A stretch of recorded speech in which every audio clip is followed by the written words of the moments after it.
How's it going? It's Grant And Shelby. with the Garden of Eater.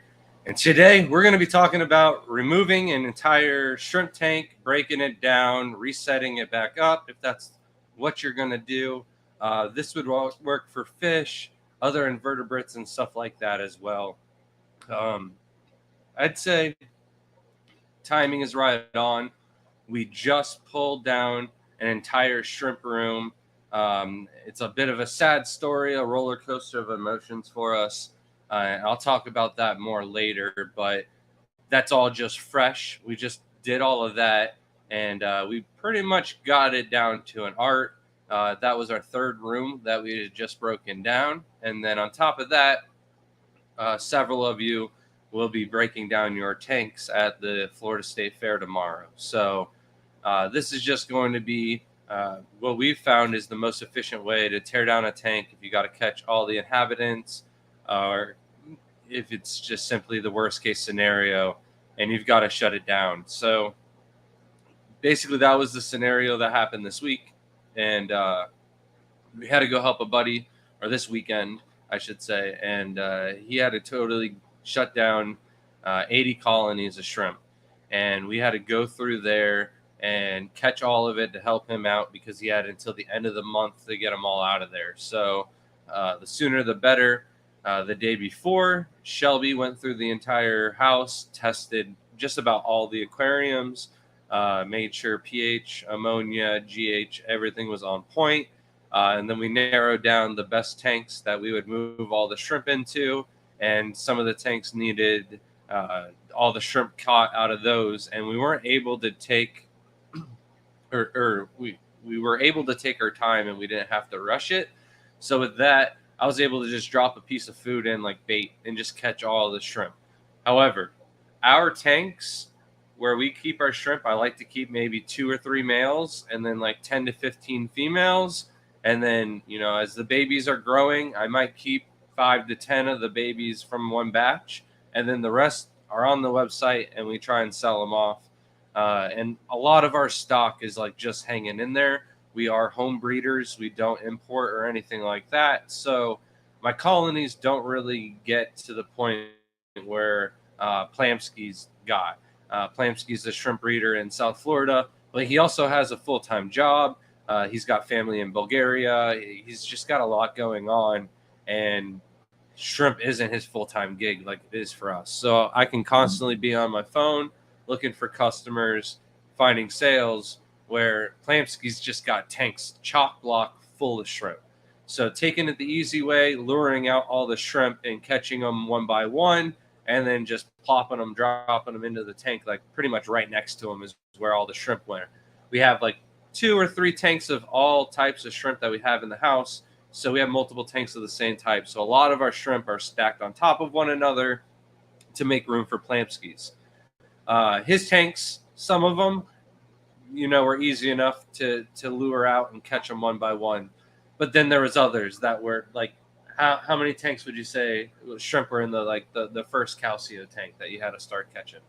400, if not like close to 1,000. Like it was a lot of shrimp. Definitely in the hundreds. And all sizes, from varied females that are full grown to the babiest and newborns that could have been born that morning, for all I know. And we quickly had to adapt a new method. I had asked ahead of time if Plamsky had nets. He said, yeah, sure, nets are all taken care of, but he didn't have fish nets. He didn't have anything larger than what your typical, shrimp net is. And even though he had a lot of those, it just would have taken us. We wouldn't have gotten nearly as much done at his place. We still left complete setups at his place that we weren't able to get. We were there until about 12:30 at night, and then we had a 4.5 hour drive home. So by the time we got home, we basically no sleep, got shrimp in the tanks, acclimated everything. We got some sleep last night, and today we spent the whole day at the state fair. So yeah, we're out. That's exactly what I was getting at. I'm cooked. I feel like I got a sunburn for the first time in months. My allergies have just been on constant flow since we left Boca, and my head feels like it's about to explode with pressure. But I feel a lot better right now than I did when we were at the Florida State Fair. So it's just a lot of allergies or pollen or something going on in the air. Unfortunately, this is not sun. I am very sick from eating terrible fair food. Possibility, eh? Definitely should not have ate some of it. It looks so good and it's so tempting. It's never good. I thought you had a great choice too with the mac and cheese with Yeah, stuffed. I did. It was a grilled cheese. Grilled cheese stuffed with mac and cheese and pulled pork, and I was like, that I should be good. It shouldn't be some like other years. I usually get some like Chinese or something, and then it's just not good. But not doing good. I didn't realize how cooked I was, or either one of us were, until we got home about 10 minutes ago. You don't look red. I think it's your allergies. Oh, I look red. I can see it and I can feel it. Like my neck. Oh, I could blend in a NASCAR arena, no problem. Maybe I did get sun and didn't realize it was freezing. I didn't realize it until like 10 minutes ago. We're both cooked. We're both lobsters. I mean, it was literally like. No, we were in the sun most of the day because it was too cold. Yeah. So we're just standing there trying to warm up. You laugh at us, Scotty. The Floridians, 60, 70 degree weather. 90% of us are in hoodies and sweatpants. We got people wearing fur boots and stuff like that. Oh man, them things were disgusting by the end of the night. Those things got thrown away, guaranteed. You don't take fur boots to a fair. But we quickly learned that we needed bigger nets. Yes. Back on topic, and Plamsky was like, "Let me go to a fish store and I'll buy bigger nets." And he's like, "Well, does Walmart have nets?" Yes, Walmart has nets. I don't know why I double questioned myself. I was like, I'm not going to make this guy run to a store and grab nets. They got rid of most of their stuff. Right. So it's not as common, but I know there's always something. They do. And so he went to Walmart, grabbed some nets. While he was at Walmart though, before we start catching shrimp, there's a series of stuff that I like to do to make our life easier. And this will work for fish too. I understand with some type of aquascapes and stuff, you don't want to take some of these steps. I understand that. Then you're going to have the long and painful task of baiting them out, trying to use traps or something like that to catch all the fish, shrimp, whatever you got in there. I'm cooked. My brain is fried. I'm sorry. But if you got a nice aquascape and you're looking to move it, catch all you can, drain the scape down to about an inch of water, and then stuff that thing jam-packed full with paper towels or towels or something like that. They don't have to be paper. You can wash them and reuse them. But I do find that the tiny paper towels will get in between like little dragon stone and the glass and stuff and make it so that it doesn't scratch, and it just compacts everything down like paper mache. And nothing moves, nothing wiggles. We've moved giant scapes from Texas to Florida to Chicago and back and never had any issues with them. So that's definitely the way to go if you want to keep your scape intact. But it's the long, painful task of catching all the inhabitants in the tank. So if the scape is out the door, you're not worried about that. The first thing I recommend you do is take out a good amount of water. Like, take extra more out than what you thought, because once you start pulling stuff out of the tank, the water's going to get dirty quick.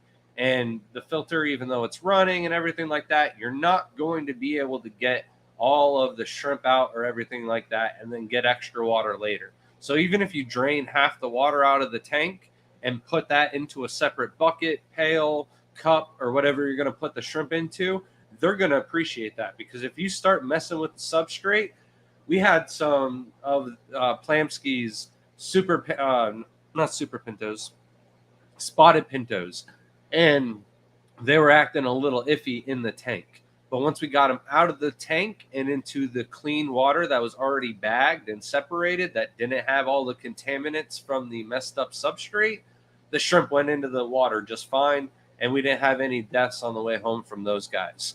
So that was just one example of one tank where I noticed that the substrate or whatever we moved in the tank while we were moving everything definitely was making the shrimp unhappy, and they were acting a little bit lethargic. Was there any other tanks where they were acting like that? Shelby was catching them. I was moving ahead of Plamsky and her trying to get everything out of the tanks. There's a few, especially when you have tanks that are drilled together. It can happen where you're disturbing one and it's just going to start stressing out the other shrimp. Just like we don't suggest using stemmed plants for shrimp tanks. Anytime you start moving things, you can see a big dust of cloud or cloud of dust go throughout the tank, and a lot of times that could be bacteria. You could be releasing ammonia at the same time, disturbing the substrate, and it could cause one shrimp to who was already on borderline where they're trying to either molt or they're buried. It could cause them to die, unfortunately, because you're stressing them out so much. It's just they croak. It's not good for they have mini heart attacks. They got it. They got a heart. Yeah. They're an invertebrate. They got no backbone. Neos don't seem to have as big an issue as Caridina, because Caridina are a little bit more sensitive to things like that. They want super clean water, so you introduce all these contaminants at the same time, things that haven't been moved for a long time. Usually most shrimp tanks, you don't move anything around, so it's just sediment sitting there. And if you were to do that in any body of water and just all of a sudden dredge up all this sediment, the fish around you are going to be either they can get away or shrimp that are in a tank can't get away from you. So you just contaminated the whole tank. So you just got to be careful. And another thing about getting out as much water as you can, when you start catching the shrimp, have 2 bodies of water. So one for the shrimp that you're catching to go into, and then another bucket of water that you can clean this water in. Because as you're catching the shrimp, especially the babies, you're going to end up getting some substrate. So if you can have some water that you can flush that water out with, clean it up a little bit once they're in the bag, you're going to be just doing yourself extra justice, taking extra precaution. It's less risky, and you're going to have more success in the end just taking those extra steps. We're not always lucky enough to have the room or time and everything like that. So, Abstract said, I've always wondered if spray foam and bags would hold everything in place. With spray foam, you have to know how to use it. Otherwise, that can quickly become a disaster where you can crack a tank or destroy your aquascape, depending on how solid you build it. I know a lot of times my aquascapes are not solid enough to put something that hard in the tank, that if I were to bump it too hard, it would all just kind of crack apart.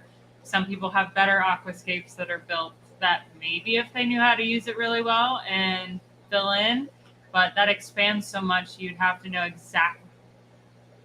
I would just not trust it. I wouldn't do the spray foam personally. And you do little bags of air. Bags of air are great if you don't want to use a ton of paper towels or stuff like that. You can use the bigger voids and a bag of air.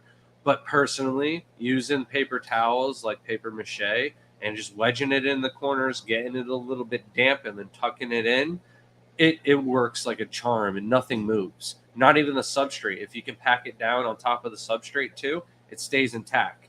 And I'm not a good cautious driver. I hit the turns going pretty fast, forgetting about the tanks in the back. So definitely keep as much water aside as you can before you dive into the tank or anything like that. If the lights or lids are in the way, get those out of there. That's also the right time to get that out and break that down.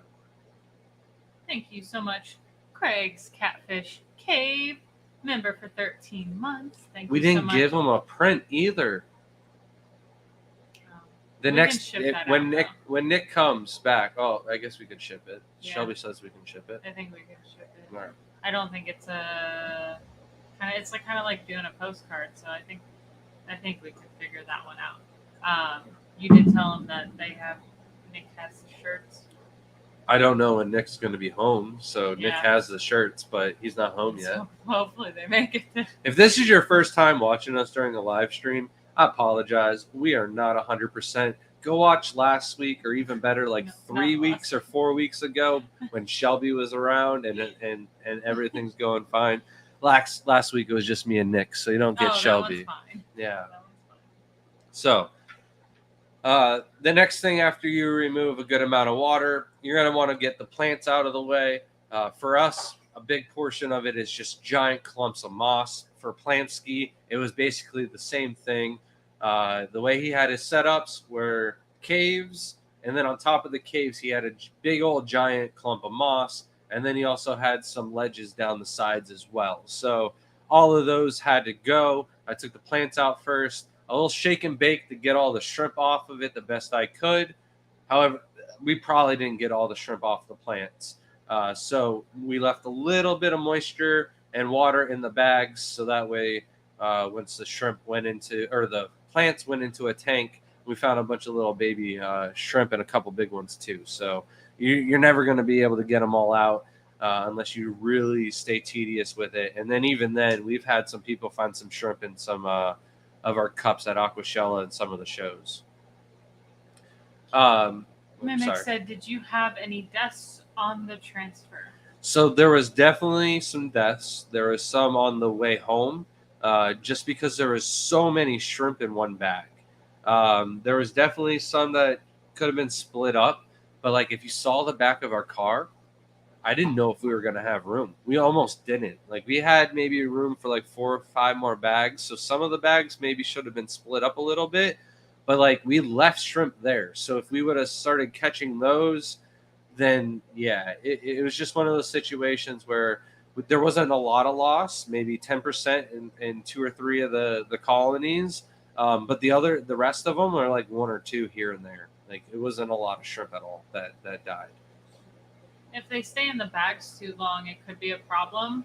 I don't know if you're going to talk about transferring the shrimp and not putting anything in the bags. No, I got that written down too. Okay. Yeah, we're going to get there. Okay. Just making I rushed the notes also tonight, so she has every right to question it tonight. Johnny said, I had the same topic in mind for this content because I want to remove my old fluval substrate out of my 10-gallon, and yellow shrimp are my concern. So for you, you're going to want to get as much water as you possibly can and hold it down and then follow the rest of the steps. Pretty much the same steps I just said, but definitely hold up as much water as you can if you're doing a substrate change. You're not going to be adding that water back into the new tank, but you want to keep those shrimp happy as long as possible so you can kind of let the tank settle before you add the new ones in. Kalish, member for 8 months, thank you so much. Said, even hot and tired, you're both amazing. Thank you. I appreciate that. Thank you. So you got to remove all the plants out of the tank and just do your best to get all the shrimp out. Once we got all the plants out, also, this is why I don't like doing rooted plants. If you have stems, if you have crypts and dwarf sage or something like that, avoid grabbing those until the very end. You can kind of easily run a net through those, or like the best thing, honestly, is just trim them right off the substrate, so that way you don't have to worry about pulling them out or them getting in the way of the net at all. And then you're good, and it doesn't make a mess. Then you can still move forward quite nicely, and the plants will grow back even if you hack them down all the way. Nathan says, come on, be a year membership already. By the time you're a year membership, we'll have everything settled. And I always say that, and then something like this Plamsky event happens, and we're thick in the deep trenches again. So I did send out one membership the other day, so hopefully the one person hasn't made said it to chat yet. Jeff did say thank you for it, so cool. he did got make it. I was a little worried. I'm like, oh man, sometimes the small boxes don't make it, so that's good. It's going to be a slow work, but I'm working on it for sure. Especially the first come, first serve is obviously going to go. So after all the plants are out of there, the next thing I like to remove is all the decor. Usually the plants are wedged in or on top of the decor or the hardscape and stuff like that. So plants first, and then you got to take out all of the rocks, wood. For Plamsky, he had these clay terracotta cylinder tubes, and they were stacked like pyramids, but he kind of broke them down so they were a little bit flatter going across, and then he had the moss on top of that, and then a wide open space for the substrate for his viewing of the shrimp. And I kind of like that method. I don't think I'm going to do it for all of the Caradina tanks, but I'm definitely going to do it for the Neo Caradina tanks because it just opens everything up and you're able to see it and cull better. With the Caradina ones, I'm able to work with the moss and take it out a lot more efficiently and effectively without messing everything up. So answer this real quick. In my tanks, hey, the Garden of Eater, my blue Neos get little red patches on them near the head and tail. Is that just a normal discoloration? yeah, it's quite normal for culls for the blues. Honestly, if you're not getting blacks, it's more common to get blacks, so it's a little bit more rare to have the blue velvets or the blue dreams, and it's a sure sign that you have a pure line. Eric said, "Ooh, I just hit a year. Thank you for being awesome and sharing the knowledge." Well, thank you for being a member. Thank you, Eric. I really appreciate your support. I'm looking forward to seeing you at one of the shows. Maybe in 4 weeks. Maybe. Maybe that'll be how you get your membership package too. It's just shipping out. It's been a problem. So also for Plamsky, and I'm going to talk about these more in the video. We shot like film for an hour or two before we even started tearing down the tanks. I had to do a proper shrimp room tour of this guy's house because, well, not even house. It's on a porch first of all, and it was absolutely amazing. I've been looking forward to going to his place for like 10 years, and for it to be the day that we tore it all down, I was just devastated. It was a roller coaster of emotions, and wow, Dee Dee, almost 2 years. No, she's gonna get 2 packages. She's gonna get a big box. Yeah, this is crazy. I was just telling him the other day. I was like, "We're struggling. I thought like we were on top of it. We're not at all. Like I had gotten all the stuff, and it's like there, but we're just not. We suck." And I didn't think that I would. Part of it's Sam's fault because when we were ready, Sam was not. So, yeah. Sam, take half the blame, and we're good. Thank you so much, Dee Dee. And then Matt just, had to put in there, member for 18 months is going to tell me how awesome I am, too. Nope. Move on. No, I'm just kidding. Thank you, Matt. So much. Just messing. I don't get much flack from Dr. Anthony anymore. It's just Matt. So I gotta give Matt. I gotta give Matt some. He was done with you mispronouncing things that he just refuses to come on here anymore. Yeah. He no longer wants to be associated with the uneducated likes of me. That person follow-up question says, I have quite a few of the red splotches, so that's good to know. It's a good line. Could you work with the culls to bring them back? So more like you want to cull out the red ones and just breed out the solid blues, and eventually you'll get less and less reds. It's just a sign that you have a line that other people don't have as common anymore. It used to be everybody only had blue dreams. Now, a lot of the people cross blue dreams with blue diamonds, and to me, you just end up with more blue diamonds if you don't get wilds. So a lot of the lines that people took, this fancy fantasy blue or this ocean blue or these blackberries and crossed them with this line. And, the importers, the pet stores, other people changed the names from between Blue Dream and Blue Diamond on their own, not knowing that it's a genetic thing. So most people who crossed or added new blood just ended up with blue diamonds in the end. So blue dreams are slowly disappearing. And thank you so much, In My Tanks, for becoming a YouTube member. If you're new here and you don't know, we do have a holographic members-only YouTube sticker, and you get a discount code to our website becoming a member. So email us at thegardenofeater@gmail.com. It will be down in the chat. I already spelled it wrong. Big Steve's? Wait, you changed your name from Big Shrimpin' to Big Steve's? Yeah, I don't approve. I don't approve of this. I don't watch chat. Because he's got more than just the shrimp, obviously. Big Shrimpin' was such a good name, though. Thank you so much, Big Steve. No, Big Shrimpin', thank you. Donating a Garden of Eater membership. It does not show me who it went to. Nate the shrimp nut. So make sure you See, Nate the shrimp nut. So, It's a sign. thank you so You much. better go back to big shrimping. Oh my gosh. Especially since I know this guy in person. I'm gonna give him so much flack the next time I see him. What'd you call him? No, it's big shrimping. Okay, real quick. I know it's off topic. Says choose one Neo to breed for a local fish shop. Which color would you keep? Would you breed? Red. Red is the most popular, the most in demand, the most colorful. I would do green personally, but like it's a lot of work for a pet store.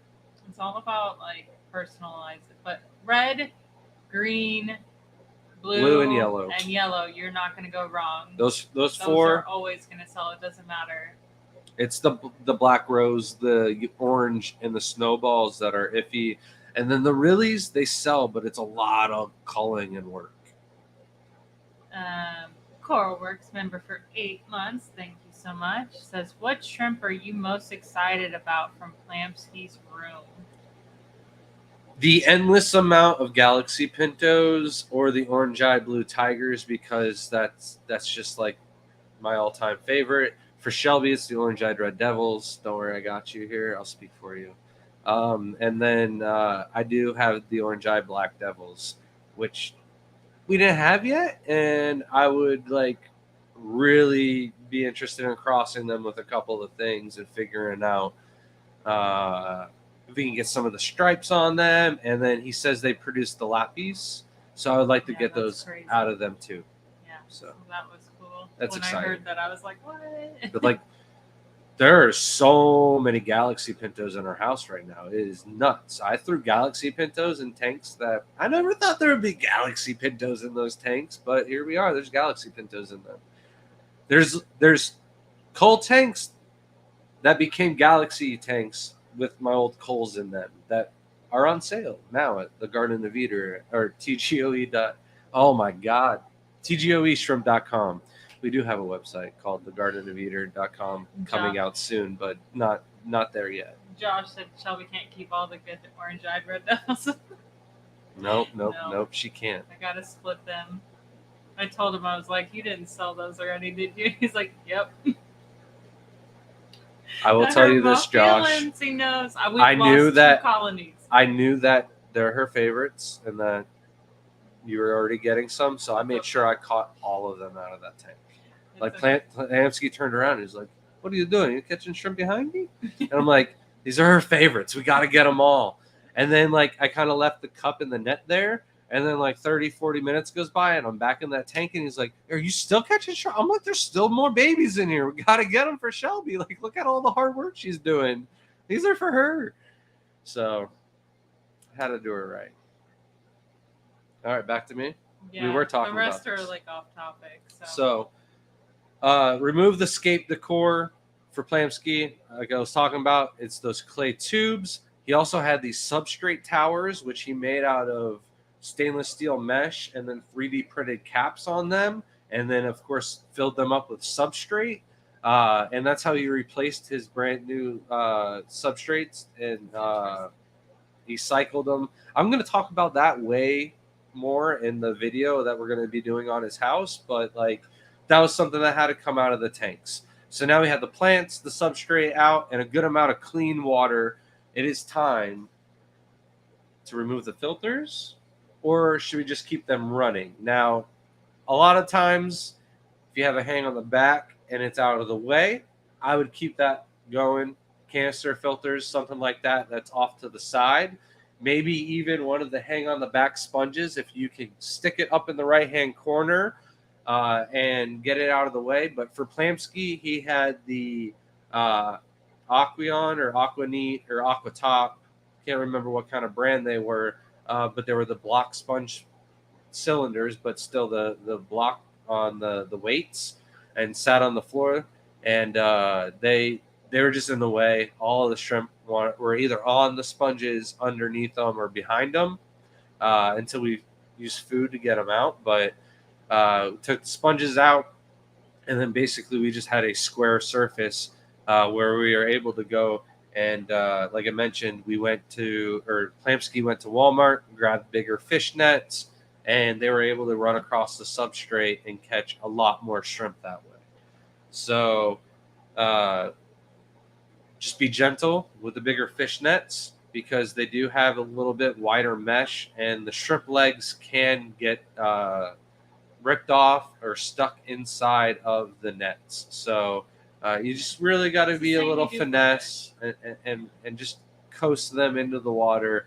And it's just being tedious. Whether or not you're going to catch all the shrimp, it really depends on the size of your substrate. The smaller the substrate, the harder it is for the babies to go down in the bottom. But with the big round balls, the 8 millimeter, 5 millimeter, millimeter, yeah, they can just go down underneath the substrate and hide and get out of the way. So if you think you've caught all the shrimp and you're just down to substrate, leave the tank at that water level for as long as you can and catch shrimp out of the tank. Now, that's if you have to catch all the shrimp, tear down the tank, and you're never going to use it again. But if you're going to be saving that substrate and just moving, an hour or cross country, doesn't really matter. You can leave like an inch of water with the substrate, and the babies, even some of the juveniles or adults that you were able to catch, can survive. We had to do that when we tore down Steve's fish room, and there was shrimp in a tank on the floor in the living room for 2 or 3 weeks. And Shelby's like, "You gonna get this tank off my floor?" And I'm like, "There's still babies in here." But then I finally was like, "Okay, you know what? Done. We got them all." And we put the tank in the garage, stored it for a few months before we built this brand new rack for 110-gallon tanks, where we brought that old tank back to life, filled it up with water, and it now is a booming colony of stardust because the shrimp still survived in the damp soil. It didn't all evaporate. We left the lid on it. So I did think I drained it down like almost all the way to the soil level. So they survived, and they are now breeding and booming in a tank. And it's our main stardust tank that we sell out of today. Like 4 of them now. So it's just risky because the more food you have in that substrate, the more you mess around with it and stuff like that, the bigger increased risk that you have of a bacterial infection. And this can slowly wipe out your shrimp, or it can cause like a domino effect where one shrimp dies, the ammonia spikes, and then kills one shrimp after another until they're all dead. So this is definitely like something that is unavoidable sometimes. But if you have to keep the tank and you got to move it, and you want to keep the substrate, leave a little bit of water in it, set it back up, and you'd be surprised the life that you have. For us, I've always wanted to move and get into a bigger warehouse, set up 600 aquariums in the new warehouse, get them on brand new plumbing, all automated water changes, all their own substrates. Once it's cycled, ship or bag or pack all of the shrimp appropriately to our new warehouse, and then drain the tanks down like an inch, and then set them up in the new warehouse. And I guarantee you all the tanks would just be jam-packed full, and we'd have double colonies of everything. So that would be the way to go. What are you laughing at? It sounded like you said the S word instead of ship. Maybe I did. Maybe it slipped out. So in my tanks, it's off topic, but it's kind of on topic. So how much an issue is genetic diversity with shrimp? Do you bring in new shrimp for genes often, which is kind of what we're doing? So I thought we'd bring that up a little bit. If you have the opportunity to bring in new genes, as long as they're better genes, you could potentially do well, but you could also do wrong. Just like PRLs and pure black lines are like the number one thing to think about. A lot of people will sell you pure red lines and pure black lines and send you crystal shrimp. There is a difference. You will throw culls out of that. That's not a pure red line. You want pure red lines that throw red and white the whole time. And if someone sends you, they're not pure red lines, that's bad genetics. You could throw in bad genetics. So you need to know what sources you have. They have to be known in the hobby. You need to, sometimes colony pictures would be the best way to make sure that you're getting good genetics. Because Grant can look at a whole tank full of shrimp and know the genetics of those shrimp most of the time. So it is a little. It could be good and bad at the same time. But like, we don't really add any new genes. Plamsky had a lot of nice Taiwan bee colonies. I didn't mix any of his Taiwan bees with our Taiwan bees. I know he says his are very true, but like, I've seen a couple of signs that in some of the tanks that there's the pattern and stuff like that could go either way. So with his German zebra pintos, he said that they were pure German, but there's backlines, so there's serrata genes in there, so they can't be pure German pintos. So I didn't mix any of his German pintos with our German pintos, and there's just like not a reason to add new blood with shrimp. I'm not sure if it's an invertebrate or anything like that, but there is something else that I learned with genetics, and it's like the 50 rule. As long as you start out with like 50 of something, there won't be a lot of interbreeding going on that is going to end up with something that's going to be catastrophic down the line. So, I've already said this before. I'm going to keep breeding my Alabama shrimp until they throw out 2 heads. That would be so cool, though, if we get the first 2-headed shrimp. So we're just going to keep our genetics. So, and then quick thing. Sibley said I have an order waiting and wanted to add another order to make it to PRLs, but not spending $100. How do I avoid the second shipping charge? You could do the math and take off the price of the shrimp for whatever it's going to charge you automatically for the shipping, which is $15. However, if you are charged for shipping twice and you have 2 orders going out, Shelby will see that and refund your shipping for you. So either option, it works for us. We don't have an easy way around it yet, though. Yeah, maybe usually just returning it. I would say PayPal, but we forget sometimes, so I'd rather not. Maybe one day we'll be big enough to have a big web designer and programmer to do all that fancy stuff for us. Yeah, maybe. Nathan said, I have yellow neos. Can I keep any type of blue with them that won't crossbreed? You could do Aurora blue tigers, but any of the blue neos would crossbreed, and they're going to end up with wilds. Nothing cool crosses with yellow that doesn't end up with wild. Maybe oranges, but Carl said the garden of greedier share those orange-eyed red devils. There's not many. I will once they breed. It's very hard to actually breed those and have them going good. I don't know many people in the United States who actually have good colonies of those going. So we are sharing. They just already got picked by Josh. Yeah. Mimic got first dibs. Listen, when your top supporter on Facebook, YouTube, and whatever other things Josh helps out and supports us on, we contacted him first, and DD. They got first dibs on our shrimp, just because of their endless support. So when I see you commenting on everything like that, then I'll give you some first dibs, Cora. In my tanks, he says, what parameter is the hardest for shrimp to adjust to when acclimating them to new water? I would say pH. Everything else is fairly easy, but pH, if you're going from high to low pH, that's the biggest adjustment. All shrimp need at least 5 GH in the water column.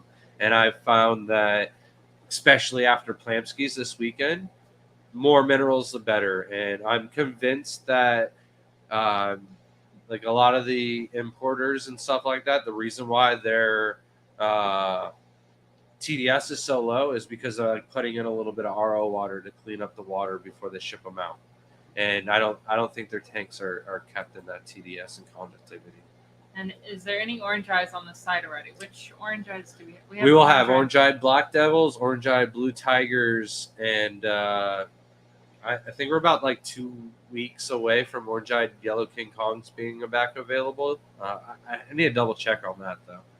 Pretty sure, though. Oh. Passing wind asked if the orange tigers got from you breeding better in a warmer tank. They're in the same tank. Temperature's about 67. We actually did test this out. Tangerine tigers absolutely do not like the heat. So I would say you generally want to keep them around 70, but 67 they'll still breed pretty good. I think our son's room got pretty cold and they were still breeding like crazy, but as soon as it got above 75, they just kind of stopped breeding. So cooler the better. So back to me. One last question, Craig. Asked if fluvial stratum to grow tomatoes. I know tomatoes are pretty acidic, but I'm not really sure if like they would grow really well. Like the stratum is good, it's good, but it's good. It's going I to don't know if be it'd make a better good than tomato though. They are I'm sure. acidic, so maybe. No, it's just a really expensive garden soil. That's Yeah. if you want to think Yeah. about it. It's Right. jam packed with volcanic ash. Yeah. You're not going to get much better than that at Home Depot. And I think that what they're trying to do is over the water. So like, grow the tomatoes. Yeah. I mean, why not? If you got it and you want to try it, it could be. Back to me. Yes, back to you. All right, so catching them with as big of a net as you possibly can, get all the shrimp out, and then I would also prefer that in the bag with the shrimp, add a little bit of purgin. That's something we skipped out on. We definitely should have done that. And looking back at the notes, I was like, we gotta add some purgin in We're this rookies. stuff. So, and I'm looking at a canister full of purgin like half the time we were there. I don't know why I didn't think to add purgin into the bag, but neither did Plamsky. So I'm not kicking myself too much for that. I'm not that big of a rookie, right? And then the other thing we learned is a very small amount of moss is a lot better than a giant wad of moss in the bags. So moss in the absence of light will actually absorb oxygen. So in light, it might start releasing a little bit of oxygen, but it's also really hard to see if there's any dead bodies or anything like that in the thicket of the moss. So just a little bit of moss, but in all honesty, mesh is the best. You're not going to have any type of melting from the moss or any oxygen loss or gain or anything like that with the mesh. We go to the dollar store or Walmart and buy the loofahs that are like cheap, like 50 cents. It's the plastic balled up loofah that you cut the string and it unfolds, and we just cut the mesh, and those are the strips that we use to ship out the shrimp in, and it works. There's never any issues. Just make sure they're not fragrant, scented. Some of them do have like soaps and oils already in them, so just buy the straight plastic ones. And there's probably something better, but we haven't found a cheaper option out there. And one loofah lasts us quite a time. Mm-hmm. So, and then I'd prefer no soil in the bag, but it's gonna happen if you're catching those babies, and it's super hard to avoid leaving the soil out. So if there's a little soil in the bag, don't worry about it. But you don't want like mud or dirt or the water to go brown from it. So if you have a tiny bit of gravel or substrate in the bag, not that bad. But you don't want like a layer of it. Don't put substrate in the bag where you're thinking that it's going to help buffer the pH or stuff like that. It's just not worth the catastrophic effects that it could have with the bacterial infection. So by adding substrate into your bag, you're pretty much just, oh man, totally void. Everything you did with the clean water was worthless. So try not to add any substrate at all into the bag when you're catching shrimp, or bucket. It doesn't have to be a bag. Black Friday last year, though, we did find these bowls that have these rubber bottoms, so they don't slide around on a wet table, and they're white and they're quite large, and they have like this little V section for pouring, and it made going through all the shrimp and catching them all on our side and everything like that super smooth and easy, and they're with a little bit of hydrogen peroxide or rubbing alcohol and taking them out to the hose outside. They're really easy to rinse out and clean them. So we were able to use those for all of the shrimp in the house. And then we also had some of Richard's fry rack tubs that we used too, so we could do more tubs at the same time and acclimate them all faster. But definitely don't want to have like a thick amount of substrate in the bags. And then, after all the shrimp are caught, all the fish, snails, whatever you're trying to remove out of the tank, now it's time to remove all the water. I usually push the substrate from one corner off to the side and drop the siphon hose into the corner, so I'm able to vacuum out all the water and not suck up all the substrate. Um, there is a video on Aquarium Co-op where Corey siphons up all of his um, gravel and is able to take it out that way. I've tried it like twice, and every time it just gets clogged. And it's more of a hassle to try and get the substrate out of a clogged hose than it was to just take a rubber dustpan or something like that to try and scoop out all the substrate and just put it in a bucket or something like that. And again, this is just for people who are completely tearing down the tanks and breaking everything down. Now is a good time to use the substrate in your garden, for your tomatoes or something like that. But if you're also replacing the substrate, you want to get all that substrate out before you lay down a new layer. And then, once you have a clean, empty tank, rinse it out right then and there. You don't want to let that sit and dry up. Then it just becomes even harder to clean, especially if you're going to sell that tank later on. Give it a good rinse, and it won't, look bad, and you'll be able to get a little bit more money for it when you go to sell it.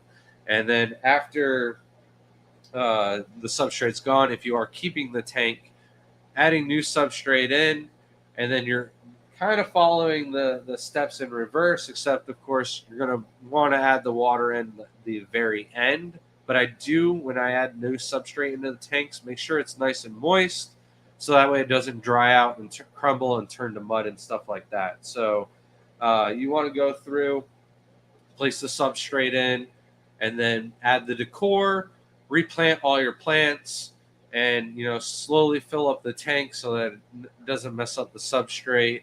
Get the filters, everything back up and running.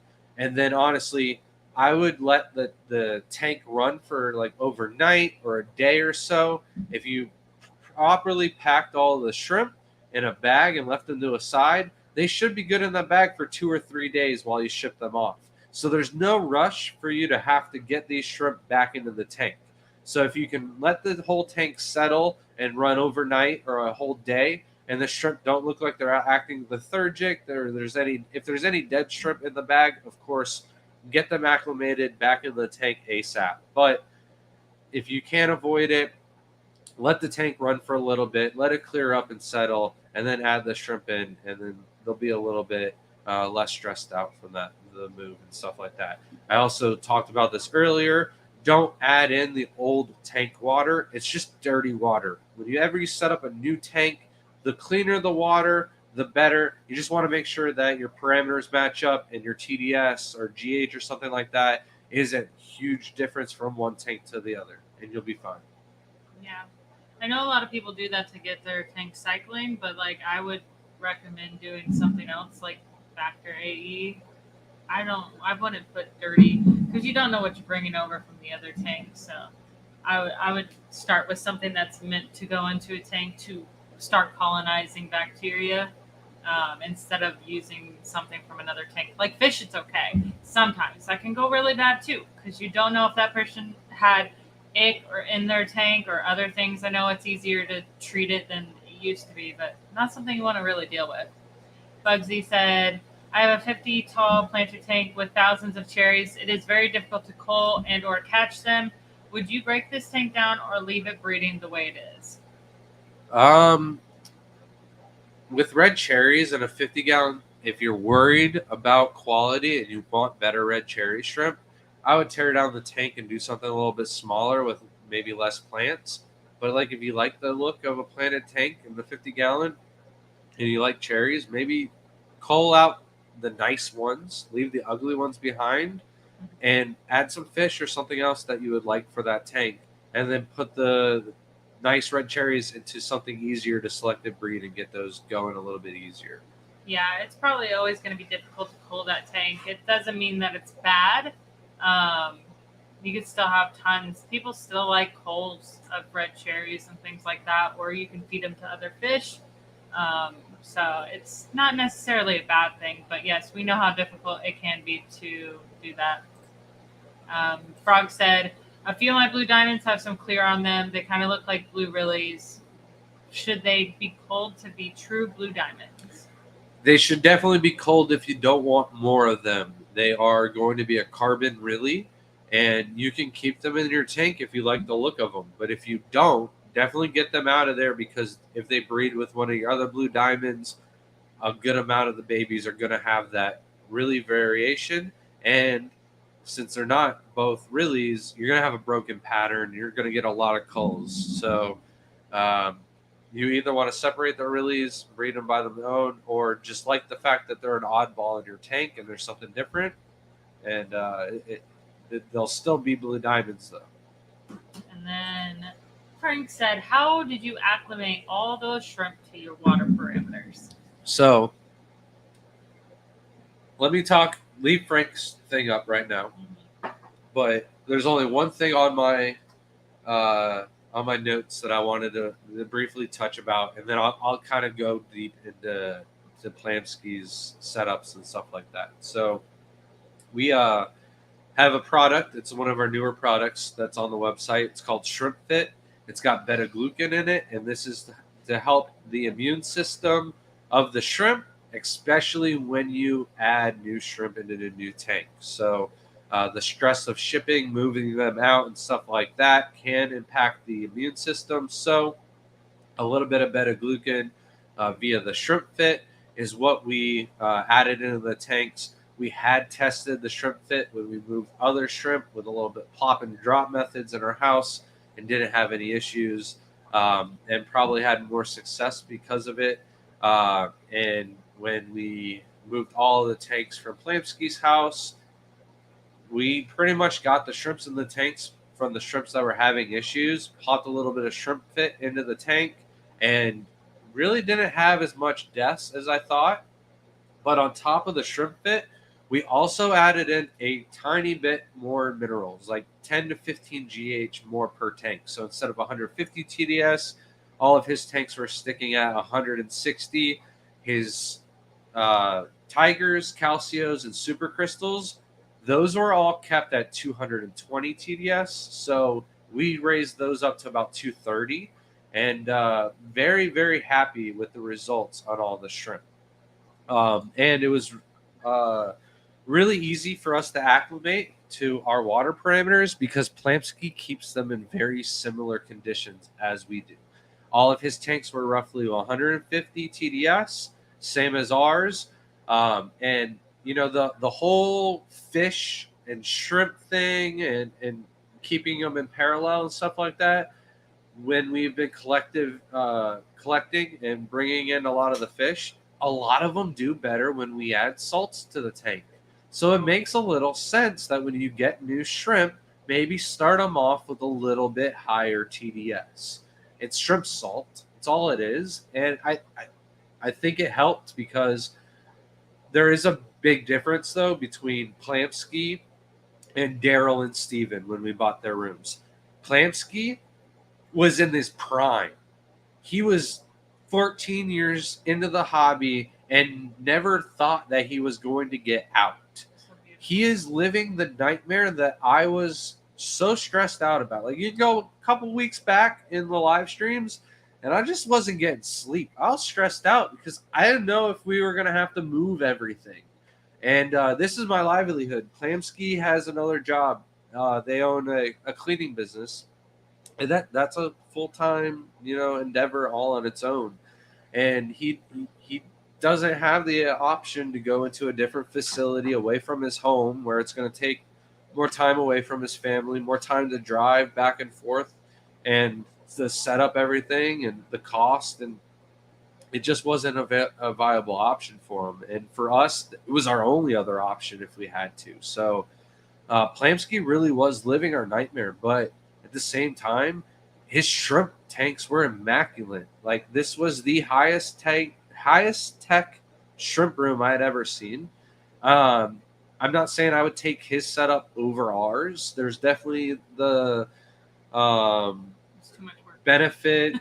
It had its pros and cons. Is the best way to say it. And like I'll talk more about that as I'm going into things. But like It's cool. his electric bill was through the roof because it was on a porch, and the fact that he was breeding this many shrimp on his porch was insane. Like I knew he was breeding shrimp on his porch, and I'm thinking he's got to have massive deaths in the summer. His breeding season is right now because it's how cool it is, and he's able to keep the temperatures in that room more stable. So we're pulling him out of the prime time breeding season. He had just reset 40% of the room with brand new substrate. Most of the towers look brand new. Like it was crazy the amount of effort and work that he had put into this room. And then he had to find out that his apartment complex is re-renovating because there was a apartment complex a few years ago that collapsed in Miami.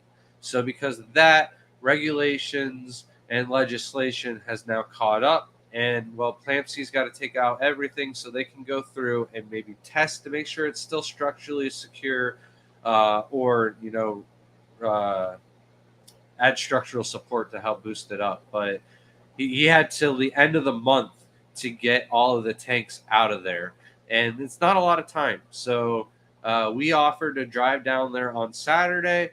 He only has Saturdays off, and I got a buddy that's gonna go help him this Saturday to help tear out the tanks, and he's gonna ship us up the rest of the shrimp out there. But we did convince him to keep some of the tanks inside. It wasn't just us though. I think it was the whole community support. But like, I'm gonna take some credit. I made the post. Like I knew that would happen from going through and doing the video and everything like that. But where Steve and Daryl were already on their way out, like they wanted out of the shrimp hobby. They had other things to do. One of them was just strictly in it for profit. The other one was just in it for hobby, and their other hobbies and their other businesses took over. So it wasn't viable for them. And the shrimp weren't suffering, but they weren't they weren't breeding to the point where like the tanks had tons and tons of babies. Some of them were, but all of Plamsky's tanks were pretty much booming except for like 3 colonies or 4 colonies. So it was an insane amount of shrimp. I'm sorry, I can talk too much. Yes. I rambled. Yes. I don't know where to go. I'm sorry. Leslie said, I have over 100 fish. Just started my very first shrimp tank, 5-gallon. I'm a nervous wreck. I keep getting bad info/advice. I'm all ears. Anytime you need any questions, just let us know. We've been doing it for a while. There is always misinformation out there. There always will be, because sometimes things work for some people and some don't work for some people. We deal with a lot of questions, a lot of people. We help them through their tanks. So like, we've never had to use like water softeners for our house because we don't have that. But we have people and customers that have them in their buildings and they didn't know till they start doing shrimp tanks. So hopefully we'll be able to help you, and it's not so scary once you get all the info and you get it set up and running and going. It's a lot easier than you think. It's just getting that tank set up the right way the first time will usually get you going and breeding well. I would definitely go check out our how to set up and how to breed Neocaridina videos. They're less than 10 minutes long, and you're going to find out everything you need to know about shrimp. There might be more than one way to get to your destination, but we break it down to like one of the simplest, easiest, less risky methods, and cheap. Cheaper maybe than most. Not the cheapest, but it's definitely the safest. Mikey said, is adding new genetics still up? I Applicable. can't say it. I didn't to say it right Neos. either. I've never added new blood to the room after I got my lines. If your lines are good and you're working on culling them, there's absolutely no reason to do it. It would just make it harder, honestly. We We've started had some of our lines with 20 shrimp and never added new blood, and we still don't have a two-headed shrimp, Mikey. So until I call you up and I'm like, dude, you gotta come over here and check out this two-headed shrimp. You won't come over and check out the fish room, but maybe if we had a two-headed shrimp, you'd come hang out with me. I don't know. So are you still messing with the Machiobrachium? We still have them. We just don't have any to breed. There's galaxy pintos in the Machiobrachium tank. Shh. I unplugged the filter. Which Machiobrachium tank? The Peru. The only one that could go in. The other one is sand. I plugged the heater in advance. We'll see if Dr. Anthony's Peruvian Machiobrachium is either going to slaughter with its claws or not fare the heat or the cold, I should say. Matt, we don't use Shopify. I have a good website. It's just us getting to the point where we can do it. That's the problem. Like, we just need to update it. We need to sit down. We've just been running 100 miles an hour right now, so that's the only problem. We set up our website with what we thought would be the safest for our customers. There were several people already using BigCommerce and never had like a scare where all of our customers' information was leaked or anything like that. So I'm not saying Shopify has, but like I don't know if Shopify was like as big as it is now back then. Ixthy says, when can we put our Neo shrimps outside in Tampa? Anytime.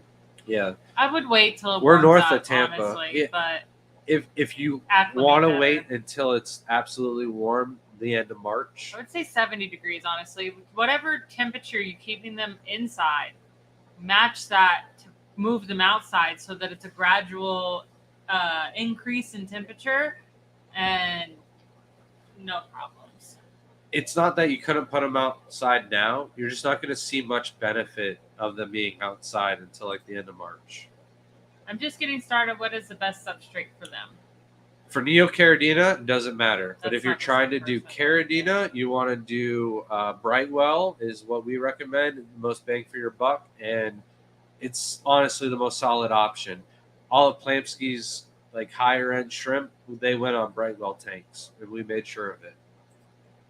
Leslie says, does a heater make shrimp breed more? How often do I feed them? Why did mine turn brown the third day I had them? Will they turn red again? Cherry shrimp.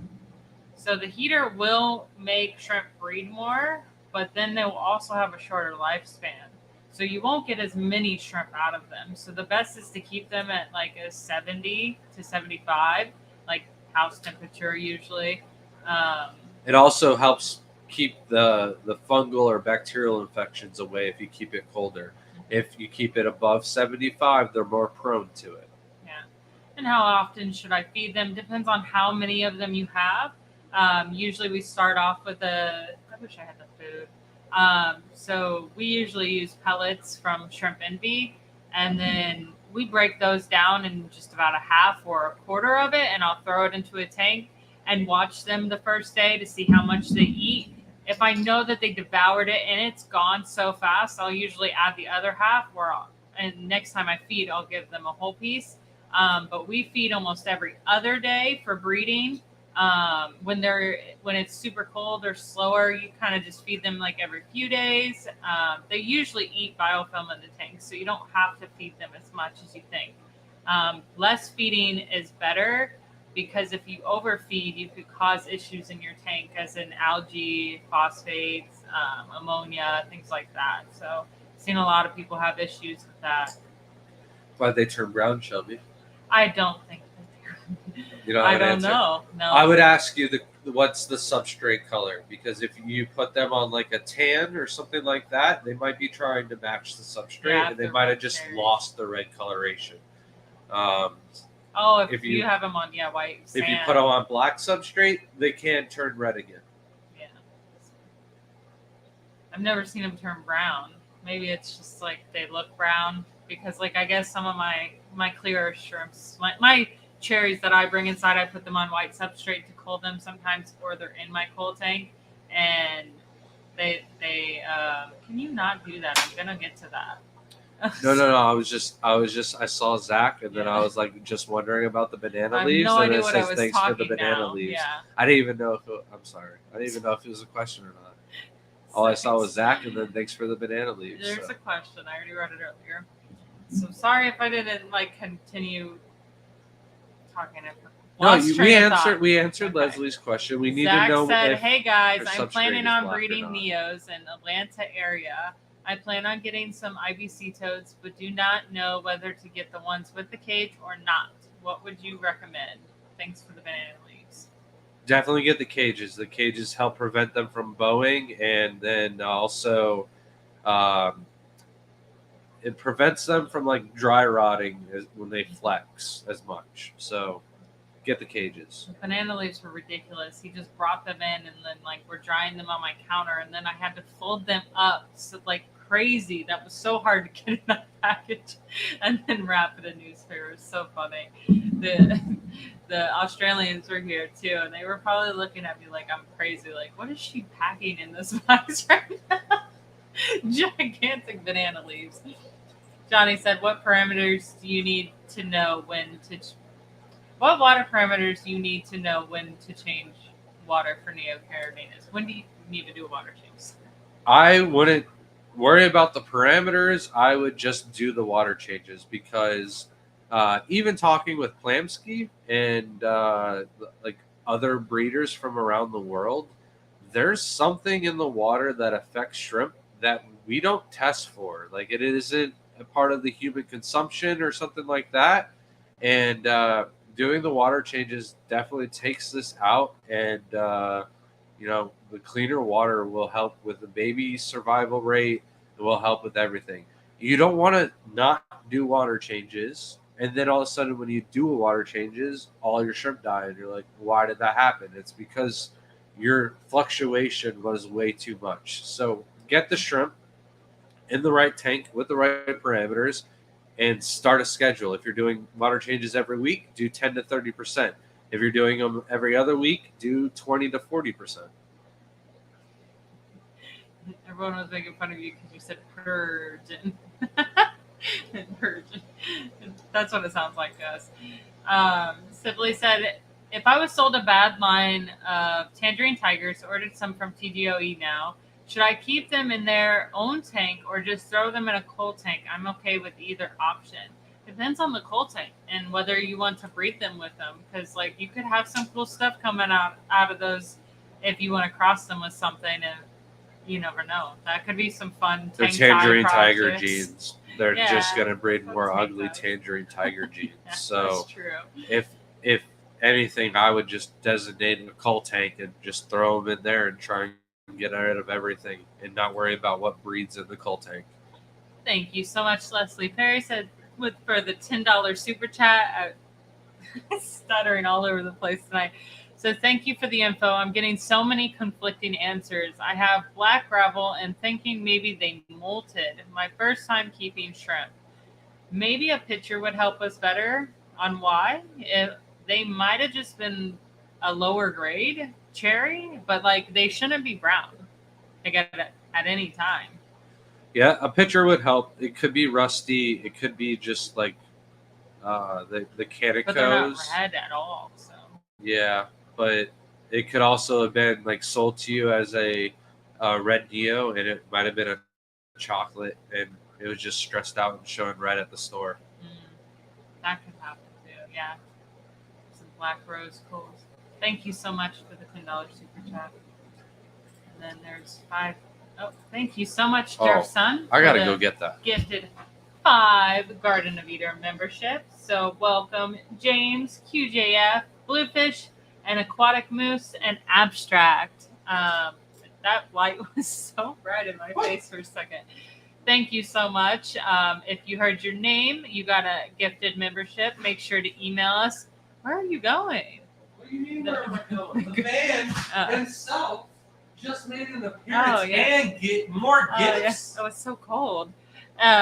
make sure you email thegardenofeater@gmail.com. We will send out that sticker and give you your membership discount code. You can also just email us and we'll give you the code and then just send the sticker in the box. But shout out to Durf's son that gave us this lovely object. He had to go outside to get it because it goes above our front door. This thing is so awesome. I wish I could like rotate it so you guys could see it the right way. I don't know if you're seeing it the right way, but obviously that is so cool. But it just like kind of like completes our house by the front door. It just looks so good. So Chris Biggs came to the house to film and do some more video, and he started the video. Oh, everything's crashing. He started the video out front, and I think he only did it because of the sign. Yeah, it makes more sense it's now. So nice. It's so nice. I love it. Thank you so much. You blinded me. I'm sorry. I'm sorry. Now. I needed more water too, so it worked out.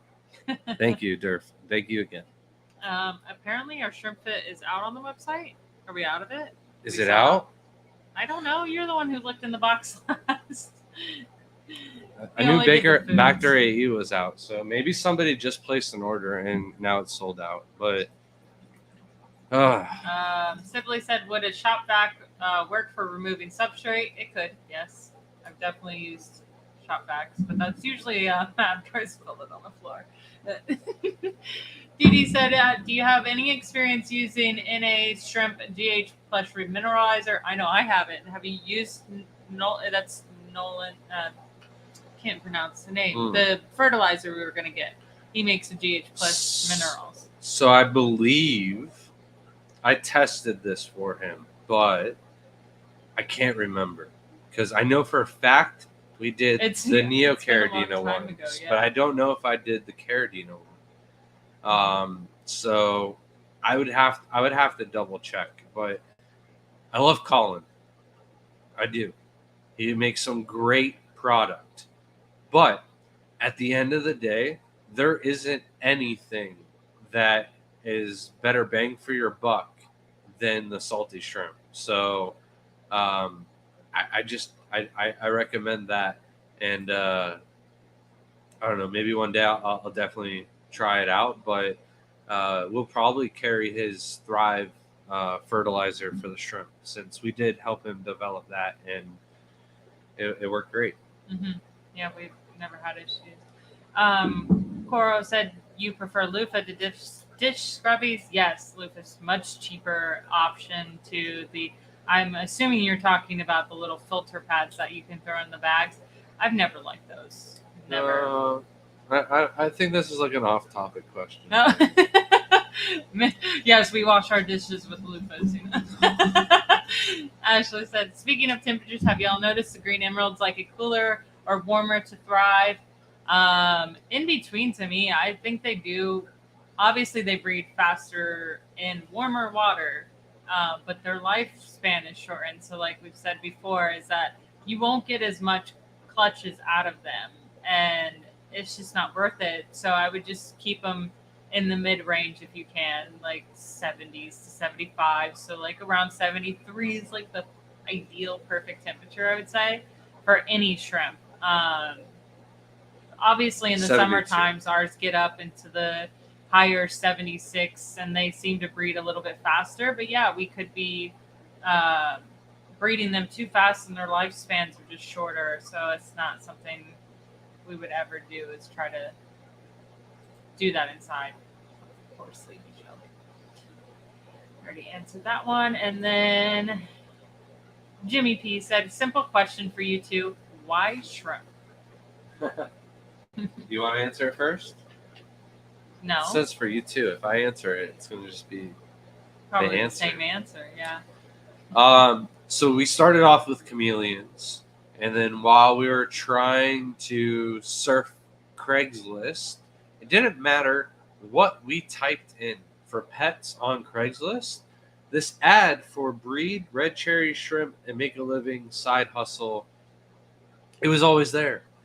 And one night I couldn't sleep. I believe Shelby fell asleep, and I wasn't trying to like watch movies or videos or something like that and wake her up. So I was on Craigslist. I saw this guy's ad and basically dove into it and convinced Shelby that she should let me set up one tank on the counter. And this was after we had just sold all of our chameleons off so I could take over the family landscape business. And hated that. Got rid of that too. So wish we'd never got rid of the reptiles, but that's the story we went down. And this ad just seemed like this guy was making money. And when I went to go buy the shrimp, he never had any in stock. So I was like, all right, I definitely got to go do this. And we bought our first red cherries, I think, from Imperial Tropics, probably off of eBay. Uh, I don't know if it was Imperial Tropics or not, but it was definitely eBay. And that just kind of like set its stone for one tank, turned into two tanks, turned into three tanks, then a new species, and then like we just never had any issues. It was like all like good things, even though the second type of shrimp we got was blue velvets, and all of them died by but one of them. I then put the blue velvets with the red cherries, and then made red rillies with blue bodies, and like that completely set the tone for everything else. And like before all of that, I used to catch shrimp dip netting collecting in Florida as a kid from like the age of 4, if not 3, and then crawfish and other things have like just wild in Florida. You're just around the invertebrates. And then there's Shelby had some fish, so I got some fish, and then I got some feeders to feed that fish. And shrimp were just one of those things that became part of the tanks. I never considered ghost shrimp as like the start of our hobby when we started keeping and collecting shrimp, but a little over 10 years ago we got our first red cherries, and it just kind of made sense to start up another tank. Yeah, I still think he's crazy sometimes.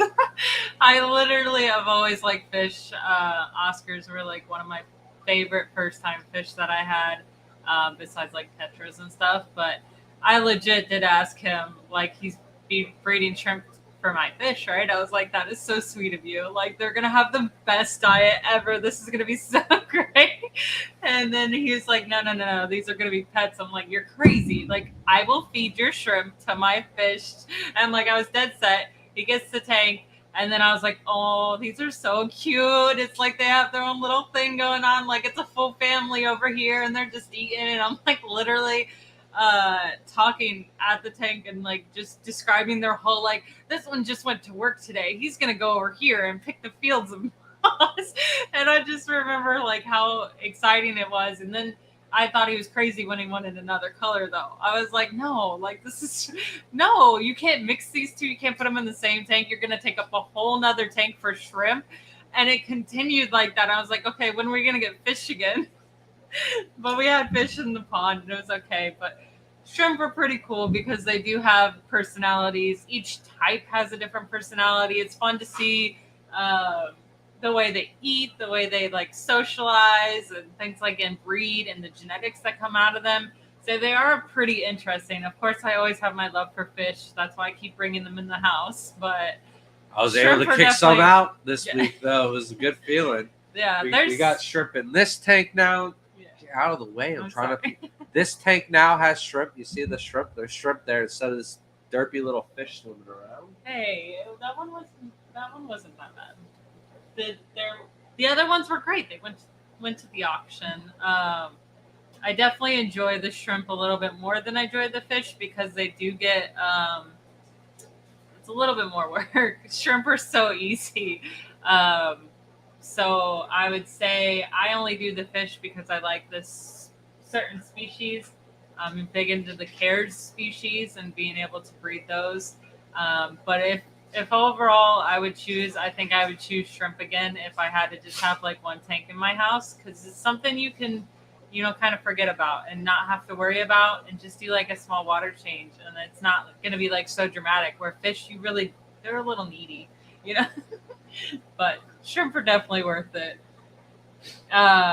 In my tank says, how disastrous is it for you to accidentally mix shrimp colors during the moving process? Some colors hitchhike on a plant or something, etc.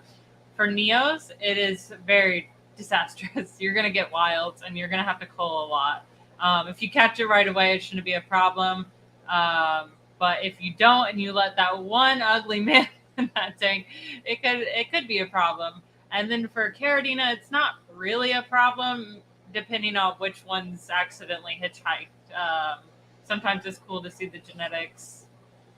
But You like, know, you should be putting the same plant into the same tank with the same shrimp to avoid that. If it's a problem, like I wouldn't want to put any of the red galaxies into the Taiwan bees and stuff like that. Any of their plants would never mix up. So we would completely avoid any of that from being a possibility.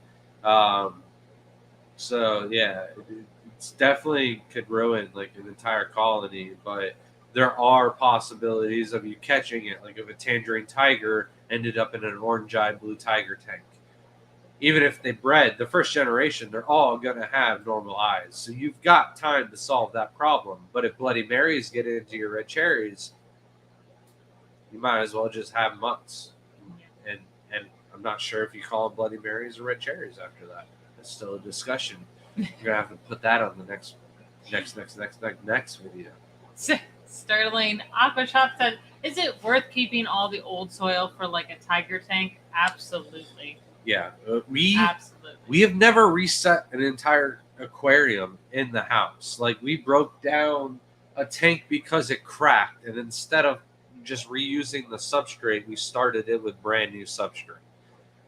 Just made the most sense, right? But this tank right here, probably be 10 years before we like tear down that tank itself to put something else in it. So if it stops breeding the Galaxy Pintos, we test the pH. If the pH is above 6.5, in go the tigers. And our tigers thrive in those tanks. Like I purposely found one of the old old Caridina tanks for Plansky's orange-eyed blue tigers to go into. Two Dogs says, "Grant, do you feed baby envy to your colony, and how do you do it?"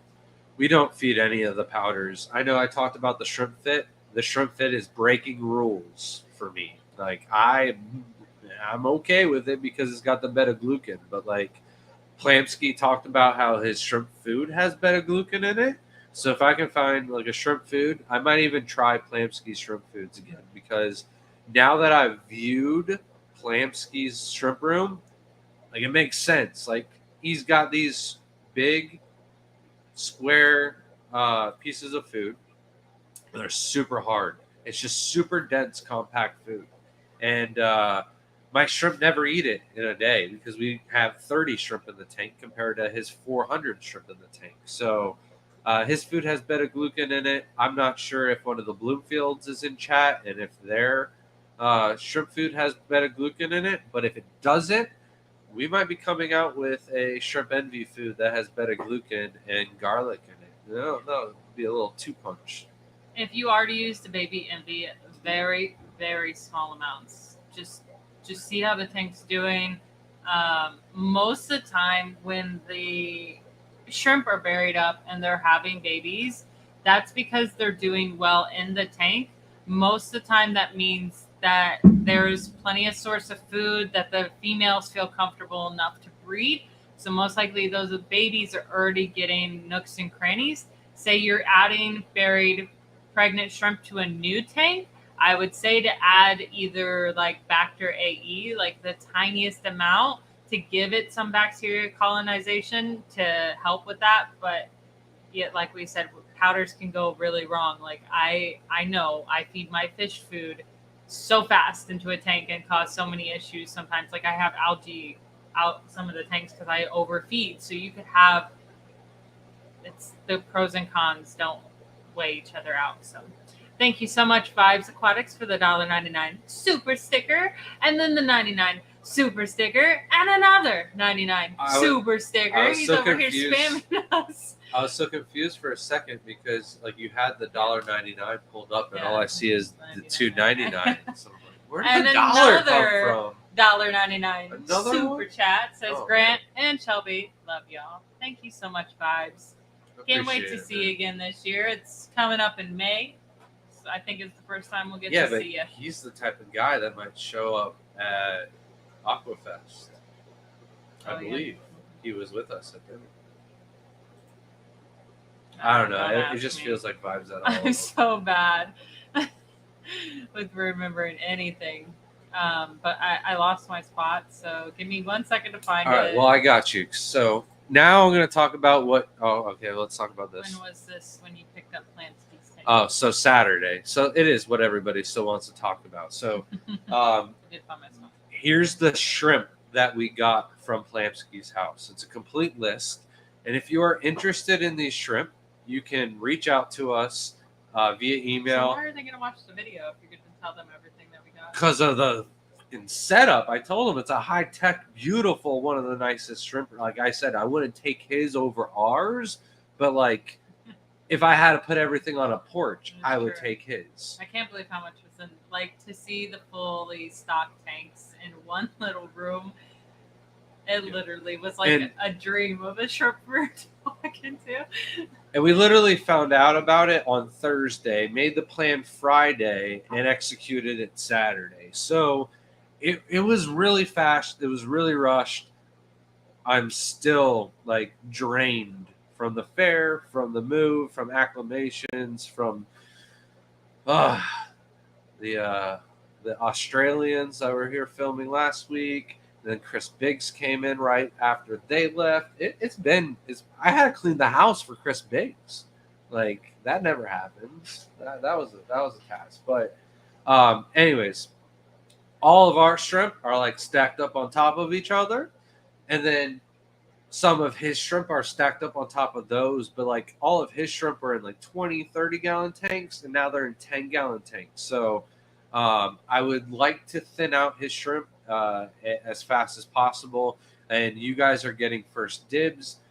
Tomorrow we have to take down our tanks from the Florida State Fair, so we're probably not going to get these shrimp posted up on the website until probably Wednesday or Thursday. However, feel free to reach out to us, thegardenofeater@gmail.com, and I can go over prices and stuff like that. Don't make me work our anniversary for like the third time in a row. I literally requested. You're saying Wednesday, like, oh, he's gonna make me work on our anniversary. I said or Thursday. I don't know what date that is. All right, I haven't looked at a calendar to know specifically, but I know it's there, and I wouldn't dare think of you to make a thumbnail and nothing. All right, but just hinting at it. We got a very small amount of pure red line and pure black line. I don't really think any of those will be available. Same with the Super Crystal Reds. There just wasn't a lot of them. Also, same with the Blue Dragon. So I named 4 types of shrimp that you guys can't have, but the rest of them, there's oodles and boodles and noodles. Oodles and boodles. And starting off with a heavy hitter, we've got the Orange Eye Blue Tigers. Like, we've got a solid... I thought you were going to You're such a hater on the Orange Eye Blue Tigers. Like the biggest, You're such a hater. No. Orange Eye, more people in chat will want Orange Eye Blue Tigers because they can go well in the Neocaridina parameters. Yes. So we have those. They're already on the website for the culls. They're blondes for $10. We will have the nicer blues up on the website for $15. I like his colony. You were hating on it. Go look at it in our tank. Yeah. It is nice. Like, there's not a lot of culls. When somebody buys the first batch of culls on the website, the rest are going to be up there for $15. They're good. They're a solid line, and we don't really have these available quite often. So for us to have like 30 to 50 of them to be able to go on the website that are high grade, not mixed grade, take advantage of that. Then we have some of the orange-eyed black devils. Shelby, of course, is hoarding all of the orange-eyed red devils, and Josh already copped some of those also. So, I'm like, so bad from walking, and he's just like over here chopping them. But the orange-eyed black devils are plentiful. So I think those will be about $20 each, and they're solid. They're black. What more could you ask for? And they have the orange-eyed. They are a hybrid. They can produce the lapis. So if you're looking for like an orange-eyed shadow panda, we don't have that available yet. Breed the devils, and you'll make your own. Um, I think what I'm going to have as like the most solid thing from this are the Taiwan bees, blue Oh, I was bolts, about to say, where are the shadow blue bolts? pandas, Misuras, red wines, red King Kong extremes. Um, there's a lot of Taiwan bees. So if you're looking for your pure lines of Taiwan bees, Plamsky's have got some of the purest lines of Taiwan bees out there. So definitely we got to go over some prices and stuff like that. We already have some of those on our website ourselves through our stock. Um, so pretty much that's just going to be an endless amount of supply now. Not endless. Like eventually, I'm sure we'll sell out. But he had a couple hundred Taiwan bees, so uh, they'll be available on the website. You want to answer this one? Guppy Shack says, I have well water, TDS at 500 plus. I keep Neos. Would that give me a low survival rate on babies? No, they usually like minerals in their water. I would say Neos typically can take anywhere to almost like 800 TDS. Um, what I would think that the only problem if for baby survival rate would just be like if you're not doing water changes or feeding properly. That's Yeah, overfeeding and not enough water changes, and not enough oxygen. Three biggest things that is going to affect your baby survival rate, or inconsistency and fluctuation of parameters in general. That's for sure. Consistency is key. That's with everything, really, with especially fish. Passing Wind said, "How are your guppies doing that you recently got?" They're good. They're not doing anything because they are like a newly cycled tank. I swear, every time I put guppies in a tank, they take some time. There's not much plants and going on or moss yet, so usually my better mature tanks seem to breed like guppies like crazy, but I do have like softer water than most, and guppies do like a little bit I would say like a higher pH. I know mine are in tap water, but they do so much better in like people's ponds sometimes. Like outside, we'll throw them outside for summer and they'll breed by the thousands. Like throw them inside and they're like, I'm done. It's the room too. So then, on top of all the other Taiwan bees and stuff I just named, he also has some fancy red tigers. So we'll be throwing those back on the website. There will be a Plamsky line of fancy red tigers because he legit has like 6 different lines of breeders of different fancy tigers that went into his. So I'd like to keep those separated from ours and even breed them out and work on them as he was doing. So Nana said, if you put shrimp in a small tub outside, what do you consider to be the smallest tub size to be safe? We have them in a 5-gallon bucket out there in the shade, so that way they're not like in direct exposure to sun or anything like that. It really depends on like how able, how consistent you can keep the water temperature. So if it's in full sun, you got to go bigger. You don't have the orange eye blue tigers on the website. They're not on the website. I don't think so. Oh, I swear I had the culls on the website already. We'll fix that tonight. Besides the fancy tigers, there is an endless amount of pintos, like German spothead pintos, zebra pintos, red and black. Those will both be going on the website soon. And then on top of that, galaxy pintos galore. Low grade, high grade, medium grade, black and red, fishbone, non-fishbone, and then we also have snowflakes too. So you definitely can fill any kind of pinto need with the stock that we got from Plamsky. No boas, but definitely there's more spots in the house now than I can count. I'm gonna say that there's a ton of Galaxy pintos. Mm-hmm. So pretty much starting at $10 for the culls, and then going up to $50 for the snowflakes. Higher grade Galaxy fish bones around $35. Medium grade about $20. I would say I'm sorry you didn't do justice with Nano. I didn't do it justice. I would say that I mean, we have them as small as 5-gallon tubs, but like if you can get a muck bucket or something a little bit larger, like a 30-gallon tub, something like that. It's just a little bit easier outside because they do tend to breed faster outside. The bigger, the better, though. So yes, the little bit bigger is better. Like even those like my bog size, I think it's like a perfect size too. But the muck buckets are pretty cheap at any like feed store that you have near you, and those seem to work really well. I do feel like I did them justice because you wanted to know the smallest tub. Oh, okay. Yeah, you're right. I guess. Leslie said they were shipped to me. They were stressed. That could be a thing too. They definitely lose a lot of color when they're stressed out.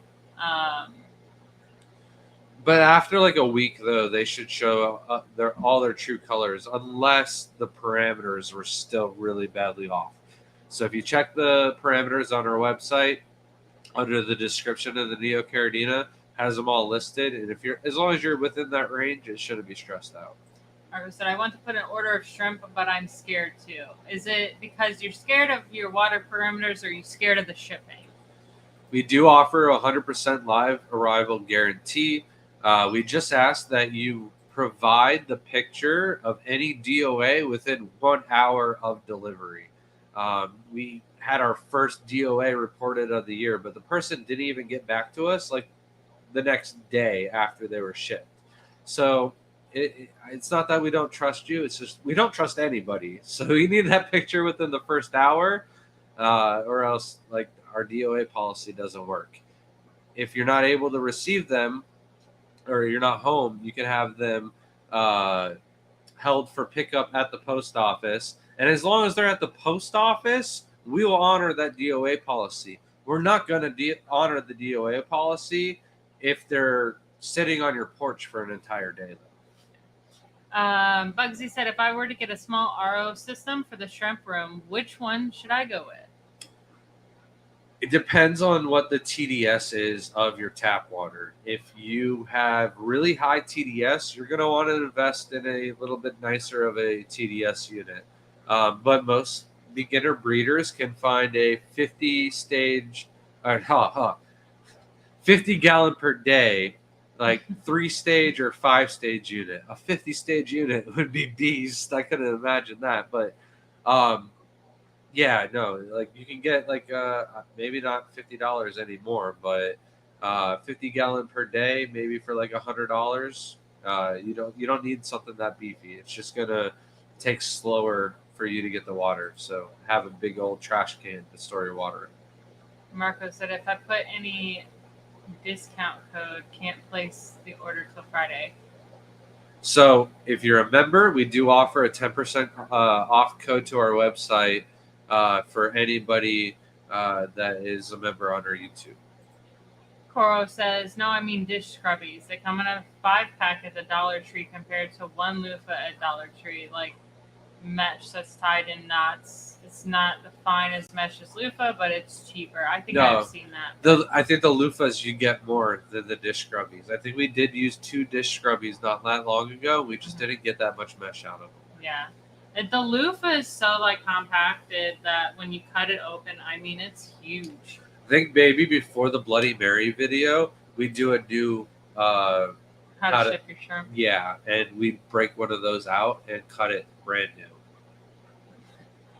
Have you ever tried Vin's water conditioning products like the GH regulator or any of his other products? So Vin came around after I was already done experimenting. When we first got in the hobby, we tried out salty shrimp, and it worked amazingly. And I was convinced that there was something out there that you could spend more money on, and it would just increase your breeding rates and efforts, and it was just going to be better because it was more money. And we went down a dark, deep hole and didn't find anything other than a hole in our pocket of wasted money. And in the end, we went back to the salty shrimp GH Plus, and our breeding went back up through the roof. And we're like, we don't need to import or do anything. We can just use salty shrimp and be able to breed all of our shrimp and make a living that way. So Vin came around a little bit after that, and it hasn't made a lot of sense for me to try something else. If it's not broken, I'm done trying to fix it. and I don't think the price is going to come even close to what I can get from the salty shrimp. Benjamin said just one tank on the counter. He says, actually, we only have 5 tanks on the counters right now. And it's so weird. Like, we were covering it up with plants because we were like, this is so strange. I mean, generally, we have way more than 5 tanks on our counters, which is weird to think about. Abstract says, speaking of reptiles, how are your geckos? They are doing fine. I'm wanting to upgrade their tank and do like a cool, more of a bioactive tank, but I just haven't had the time. They're fine in what they have. It's just I would really enjoy that a lot more. I was thinking about trying to move them to my son's room, but there's literally like no room. I just am running out of room to put it. And I'm actually a little worried because we will be running out of room once I build my fish room. And we have not had plans on where we're going to move them. They were supposed to go above our fireplace, but the fireplace is now a TV. Yeah, and like it didn't.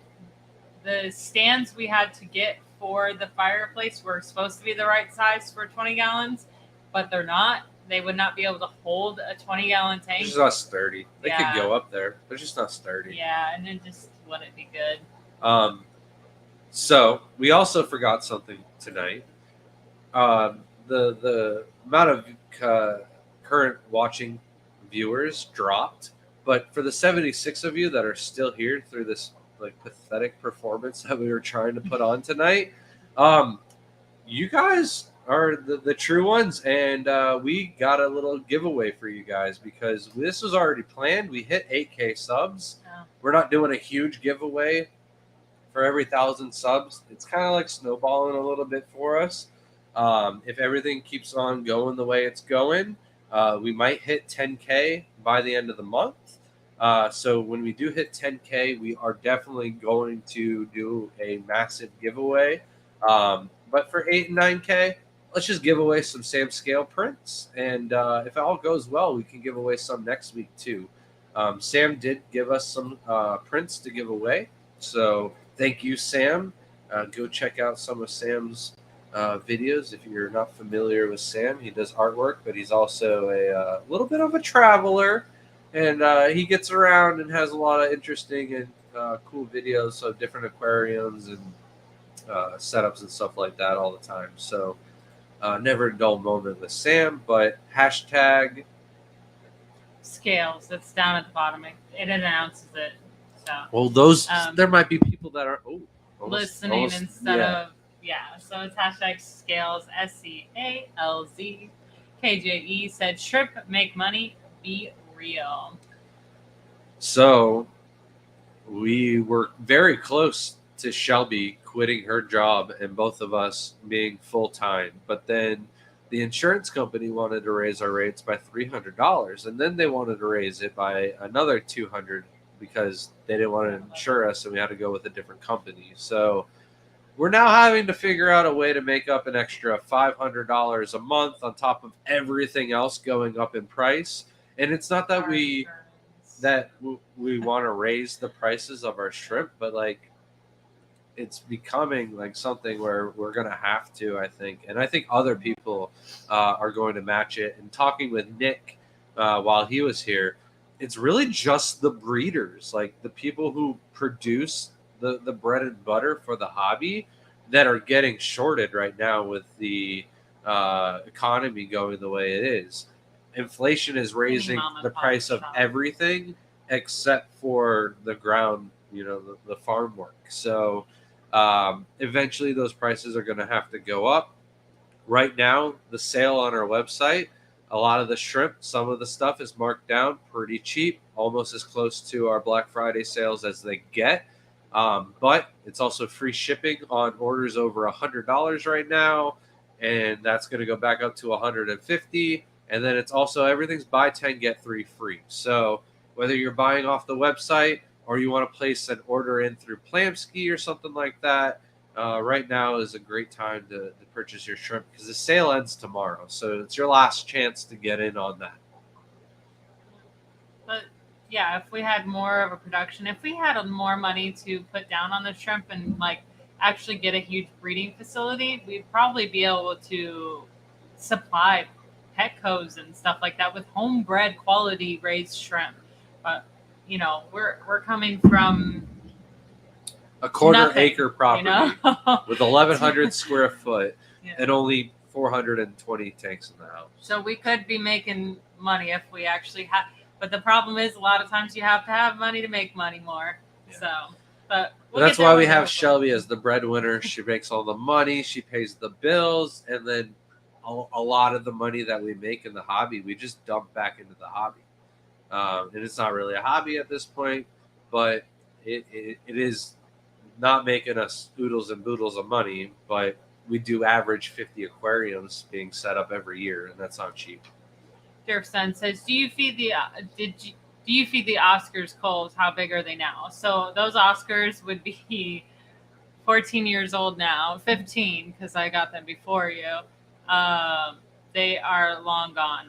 Oh my gosh, the stutter tonight. Long unfortunately, gone, and that actually Grant was there for when one of them jumped out.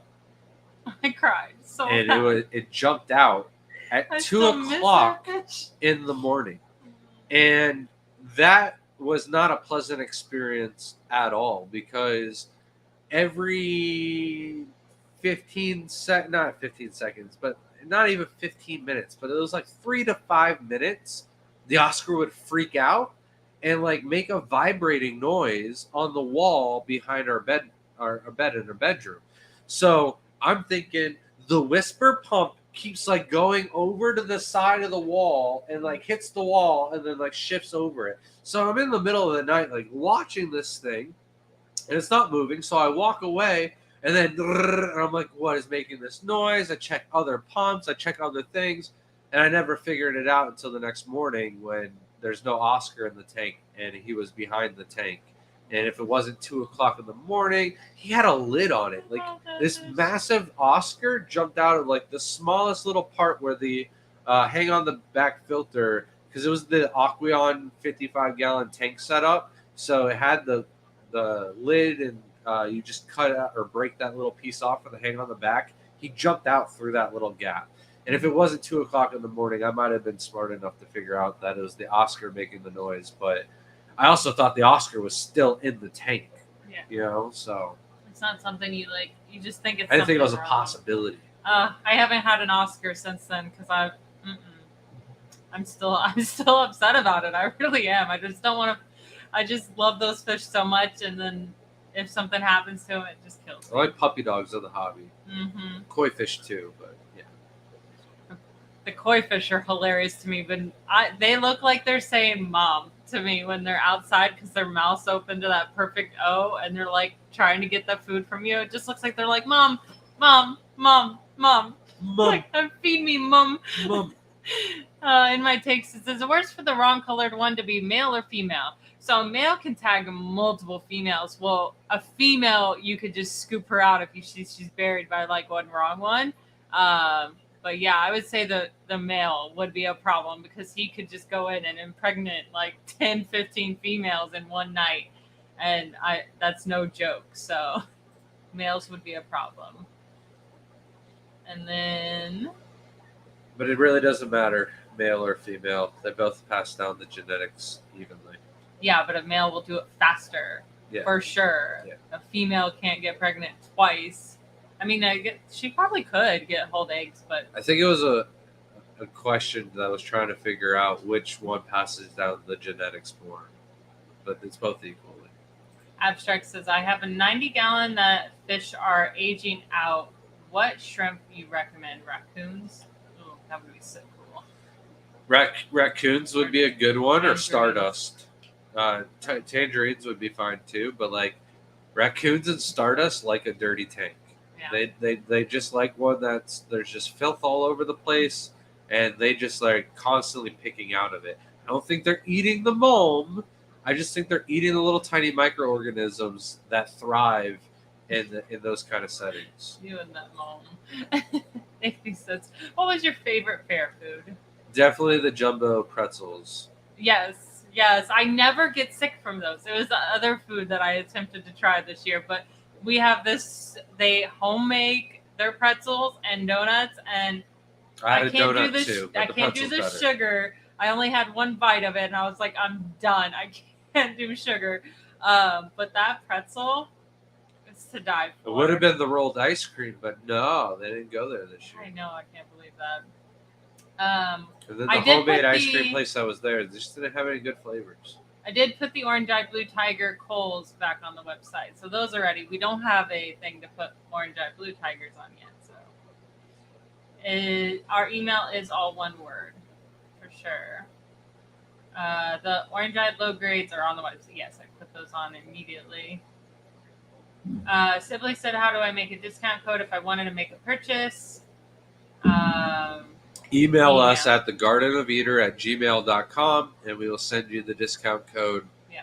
And then Please we'll put the include sticker. your name and your YouTube name, because I just got to double check. Yeah.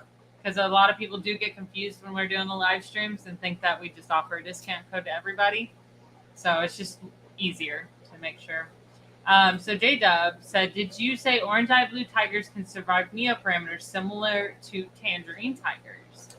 Yes. However, orange eye blue tigers are like a step above tangerine tigers when it comes to like the easy scale. Tangerine tigers are like bulletproof. Orange eye blue tigers, they are not. They are very sensitive. They grow slower. They breed slower. But there are people who argue that they do better in neocaridina parameters. It's a crazy thing to be. And again, I think that leads to there's different things in the water that we do not test for. And California has different tap water than Florida. So I've had just a lot more success breeding all tigers and caridina parameters, but all tigers besides fancy tigers, because fancy tiger is just a name stolen for a Tybee and not a real tiger. But the Stardust, raccoons, orange eye blue tigers, tangerines, auroras, super tigers, normal tigers, red tigers, tigers, they can all go in neocaridina parameters too.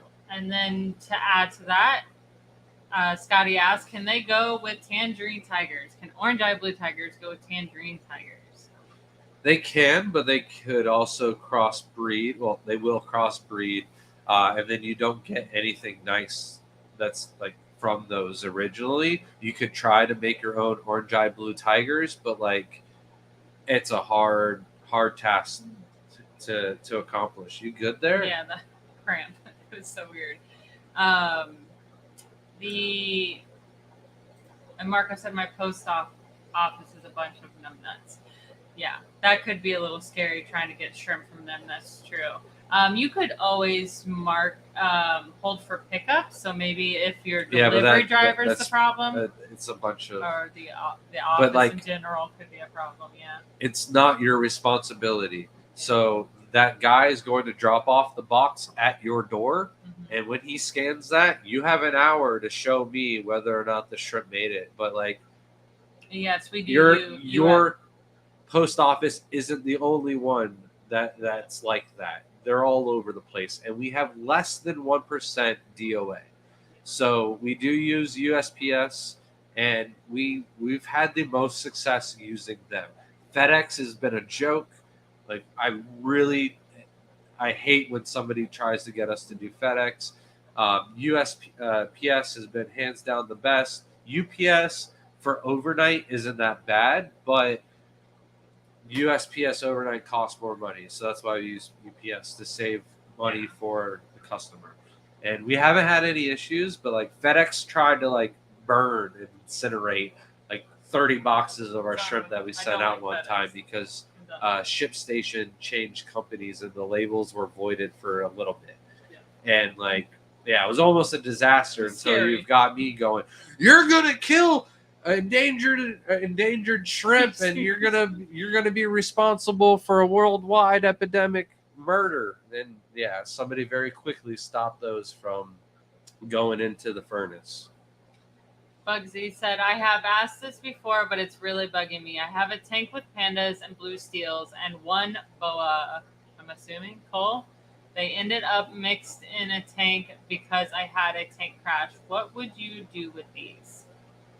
Um, honestly, you're going to like throw them all in a tank together, and you're going to end up with like just blue steels. You might get some crazy blues out of it, but the shadow pandas or the pandas or whatever you have, as soon as they mix with the other shrimp, you're going to have a mix of shadow pandas and uh, tie bees. But even the shadow pandas aren't going to be pure if they cross with either one of the other types of shrimp. And you're going to have both phenotypes as a possibility. So you won't know the babies if they're pure or not. So set up a new tank, get the pandas out as fast as possible, and then the blue steels and the boa coal can go together. Boa coals are probably blue steels anyways. Okay. Ashley said, "What's the next step up from Neos and Tangerine Tigers in difficulty?" I would say probably the crystal shrimp. You want to get some type of crystal, pure red line, pure black line. Doesn't really matter. They're all going to have the same difficulty level. But if you get Michelins and breed those out and you get some Taiwan bee babies, then you can feel a little bit more comfortable spending the more money on the higher difficulty levels, because if you can breed Taiwan bees, you can breed them all. Not Sulawesi or different species, but all Caridina. Nate, the shrimp nut, said, "Is old-fashioned filter floss bad for shipping shrimp?" It's not, but like it looks bad because it just turns brown and orange, and it's just like a preference thing. The mesh doesn't turn any discoloration. We add a little bit of purgin in the water, and that might turn a little bit brown, but like it just disappears in your substrate, so it's not a problem. Um, Benjamin said, "A little sun looks good on you kids." Oh, Thanks. I'm feeling it. This Yeah. light feels like it's 20 It degrees feels like it's warmer burning today. us. Yeah, oh yeah, yeah. So maybe I just had like some sun poisoning. or No, we something. do. We're The we're food there. was awful though too. So I don't know My what's food going. was good. I had hibachi steak. Yeah, yours wasn't It bad. was good. I Not as literally good watched as it cooked in front of Fujiyama's, us. but it was good. Not even close. I would never compare. Mimic said, "What are you talking about, Grant? This is a great stream." Thank you, Mimic. I'm glad you think so, but you're like the top of our like tier list of supporters, so like I can't take anything you say legit. Matt, how's the stream doing? He'll let us know. Jeff said, "Shelby, is it one that I have on the print? Which print are we giving away? Can you go grab it?" Oh, I have no idea. I haven't even looked. So, Jeff, if it's one that you already have, I'll go into the fish prints that we have and I'll give you that one. We have So a couple different we'll ones, yeah. figure it out. But I yeah, thought we were doing the I'm giveaway. sorry, the giveaway, we don't have a print on hand. Like we got home from the Florida State Fair, I wrote my notes. Shelby did the thumbnail. Like it, people noticed that we didn't have a live stream and we were wondering if we were even doing one. They knew about the whole Plamsky situation, but today we needed like a break with the family, so we enjoyed the fair as much as we possibly could while my nose was just trying to drain itself, and it was just not a good situation until middle of the day, and then it kind of cleared up, and then got cold and got worse again. It was just a roller coaster. Thank you so much, Vibes, for the $1.99 super chat. Says giveaway. Here's a gift for y'all. If you're just joining us, which could happen this late, make sure you do hashtag scales SCALZ for the scales print giveaway. We're gonna be doing that here in like 2 minutes. Yeah. So And then Abstract said, "What you're telling me, Shelby Grant, is your Amish eye candy." People are not liking your Amish look. I absolutely adore it. I think it's funny because we honestly could pull off Amish people if we had like the attire. Like no one would ever, because like I don't wear makeup. I don't think would just take my he's earrings out. hating on it when he's Yeah. saying Amish eye candy. Like, come on now. Someone earlier said they didn't like it. Oh, big shrimping. Well, I had to do it for Dee Dee myself wants a this sugar time. mama too. Hold on. I had to do it for myself. Usually I shave it off so I don't stab Shelby when I give her a kiss. But I've been blowing my nose so much, I have to have something smooth for the tissue paper to glide across because it's just turning into sandpaper. Ashley, thank you so much. Says, ever since I met y'all, I can never buy shrimp from anywhere else. Doesn't matter how much prices go up. That's so sweet. We try to keep it reasonable because I some won't- people do charge way too much for it. I won't be like drastically raising any of the prices. Like it'll be very small. If anything, like certain shrimp that are always on sale might just be like $1 more. I love this one. Easy Rewriter said, Grant's got a fish and shrimp keeping sugar mama jelly. Let me know your secrets, wise wizard. I find this funny. I actually make a joke all the time. You find them young. We've been together since high school, so if you ask Passing Winds, though, he says it's the big hands. that was out there. That was so funny. But you just got to find someone that wants to support you. There's so many people in this world, and you might not get along with the person you think might be the person that's right for you. We're not perfect. We've been together for going on tomorrow. Wednesday. Not Wednesday. Tomorrow. Come on now. Wednesday, it'll be 14 years, and you have to learn to grow with someone. You have to understand, learn from your own mistakes, take some accountability. I will never do. It's very hard. The trick was you just be a real big mean jerk to her, and then the final day, you just take her out of the water and bring her to the first aid station, and then she's like, "Oh, maybe he's not this big of a jerk," and then you still be a jerk to everybody else, and then she'll be like, "Okay, I like this one." No, you got to find someone that gets along with your same things. Like there's too many people that try to make it work when they don't. Like they always say opposites attract. They really don't. They honestly don't. When you're fighting your spouse constantly to do something that you enjoy instead of them wanting to enjoy it with you or understanding your enjoyment of something, there's so many of my friends that are like, yeah, we get along so well because we don't. I'm like, no, you just didn't want to be with that person then. Like we do a lot of things together, like the shrimp, the fish, the collecting. If we didn't do that, like there's something, we just don't have things to talk about. Like it just gets so boring, and then you're with each other. You gotta have someone that you actually have similar interests. Not everything needs to be the same, but at least similar interests, that they're understanding that you like that, and they're understanding why that causes you joy. You also have to find someone that wants you to be happy. We've seen a lot of people, especially women, unfortunately, that don't want to see their spouse happy because they're not happy. It happens. You ready for the giveaway? Oh, yes. Yeah, it was. Am It was 3 minutes ago. Oh, I talked too much. My bad. It's all right. I'll forgive you this time, but if it keeps happening, Gonna have to replace me. I didn't go that far. I just.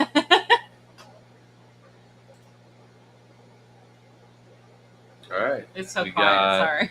55 entries. Last chance. Hashtag scales. Hit the refresher.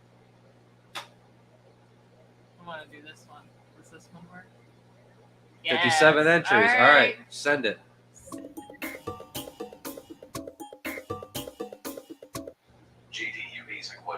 J-Dub, congratulations. I know you were just here a second ago, so just make sure you comment down below to make sure you're here to accept your prize. And that's pretty much going to do it for this stream. I'm going to go like soak my nose in like some vapor on the oven and some hot water. Oh, you're allergic. Oh, yeah, man. I need to like reconfigure the whole nasal system at this point. Well, you can say goodbye. I'm going to finish up the last few questions, and then I'll yeah, Matt, you have a gun problem, clearly. Thank you so much for the $2 super chat, Matt. I did not see the shrimpies on your new logo. I'm going to have to blow that I up. saw them because when they talked about on Foxy's channel, they said, did you see the little, I don't know, Easter egg? I can't remember what she said in it. And I was like, it's the shrimp. But then I was completely oblivious that it was on her channel, Foxy's, and the mermaid thing. Oh, I wasn't. The mermaid tail. I was editing a video while you were doing that. That's why I wasn't paying attention. That is so cool. But I still got to look at it after I of course saw the shrimps. All right. Scotty said, so would I be better off putting the orange eye blue tigers with the pure black lines? No, Stop trying to cross things with pure black lines. They're Caradina, they're crystals, and orange eye blue tigers will cross with them as well. You're just gonna have to set up more tanks, Scotty. I don't know what to tell you. He's wanting. They're better off with the yellow neos than the pure black lines. Yeah. No, but the pure black lines and yellow neos are together. Oh, they already are together. So, no. You should get like Stardust or something different. What was that? Oh, sorry. I haven't caught up on chat though. You can go. Oh, I was just gonna say, like, that's gonna be it for this night. Like, we're cooked. It's the end of the stream. Yeah. If we missed anything and it's important, please email us. Simply Warrior, thank you so much for the $2 super tasks. Thank you, TGOE and Grant, for the shrimp/UFC top. No, thank you for like messaging me, or else I would have missed the main event. I would have been upset. Yeah, it was only because I looked at my messages and he's like, "Who do you got for the fight?" I'm like, I missed it, and then I was like, I didn't miss the main fight. I missed everything else, but it was all right. Of course. What's the most embarrassing story you have about Grant? We'll save that for another week. Next week we might have that, and then a giveaway if we hit 9K. So thank you, everybody. We will have the Plamsky shrimp up on the website, but if you want those early, you can email us. And I'm sure in the next few days, Shelby will be working on the video for Plamsky and getting that released. But like probably not until like Thursday, Friday, or Saturday that she'll even start Keeps working on it. trying to get me to work on our anniversary. The choice is yours. Thank you. Thank you guys. Have a wonderful night. Yeah. I took too long.